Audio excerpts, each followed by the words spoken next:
आज के चैप्टर का नाम है Indian economy on the eve of independence. आज जो भी पढ़ाया जाएगा उसका रेफरेंस लिया गया है वीके ओरी बुक से। और इस चैप्टर में हम फोकस करेंगे कि कैसे जब ब्रिटिश गवर्नमेंट इंडिया में रूल करा करती थी तो वो हमें एक्सप्लॉइट करते थे। उन्होंने हमें एक्सप्लॉइट करा एग्रीकल्चर सेक्टर में, कुछ डिस्क्रिमिनेशन पॉलिसीज बनाकर उन्होंने हमें एक्सप्लॉइट करा इंडस्ट्रियल सेक्टर में भी और साथ ही साथ ट्रेड सेक्टर में भी। चलिए अब कुछ इंपॉर्टेंट पॉइंट पे ध्यान देते हैं। इंडिया का कॉटन, टेक्सटाइल, सिल्क और प्रीशियस जेम्स ये बहुत ज्यादा फेमस हुआ करते थे world wide, specially for their quality.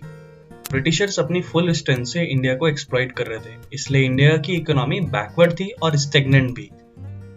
Britishers ने अपनी इकोनॉमी को ग्रो करने के लिए Indian agriculture sector, industrial sector और ट्रेड सेक्टर को एक्सप्लॉइट करना शुरू करा। ब्रिटिशर्स इंडिया में रूल कर रहे थे तो हमारी इंडियन इकोनॉमी की कंडीशन क्या थी।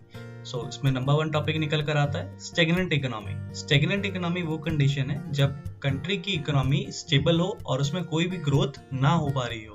वैसे तो ब्रिटिशर्स ने कभी भी इंडिया की पर कैपिटा इनकम को मेजर नहीं करा, लेकिन फिर भी कुछ लोग थे जैसे कि दादा भाई नारोजी, इन्होंने इंडिया की पर कैपिटा इनकम को एस्टिमेट किया था फर्स्ट टाइम। 20वीं सेंचुरी के फर्स्ट हाफ में इंडिया की ग्रोथ 2% से भी कम हुआ करती थी।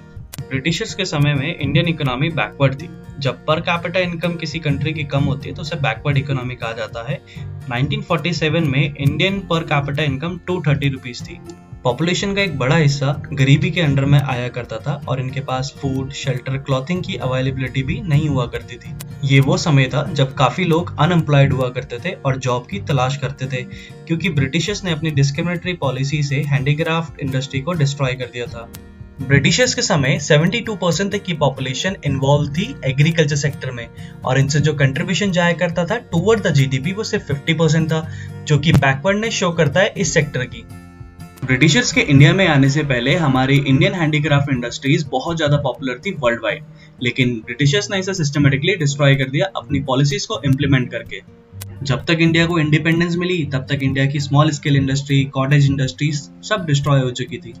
हैवी इंडस्ट्री में काफी ज्यादा ग्रोथ हो रही थी, पर फिर भी इन्हें कैपिटल गुड्स के लिए दूसरी कंट्रीज पे डिपेंड होना पड़ रहा था, क्योंकि इन्हें गुड्स को इंपोर्ट कराना पड़ रहा था ब्रिटेन से। ब्रिटिशर्स के समय और उनके जाने के बाद भी हमारी डिपेंडेंसी इंपोर्ट्स पर बहुत ज्यादा थी। हमें इवन प्रोडक्शन के लिए गुड्स भी जो मंगाने पड़ रहे थे वो इंपोर्ट करके मंगाने पड़ रहे थे।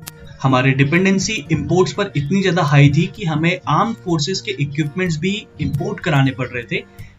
कैपिटल गुड्स के अलावा जो कंज्यूमर गुड्स है वो भी हमें इंपोर्ट कराने पड़ रहे थे, जैसे कि स्विंग मशीन्स, बाइसाइकिल्स, केरोसिन और एक्सेट्रा। इंडिपेंडेंस के बाद भी ज्यादातर पॉपुलेशन रूरल एरियाज में रहा करती थी। 1948 में 14% पॉपुलेशन ही अर्बन एरिया में रहा करती थी और 86% पॉपुलेशन रूरल एरियाज में, जिससे कि रूरल पीपल लैक कर जाते थे काफी सारी अपॉर्चुनिटीज को। ब्रिटिशर्स के समय में सेमी फ्यूडल इकोनॉमी को फॉलो करा जाता था, जिसे मिक्स इकोनॉमी भी कहा जाता है।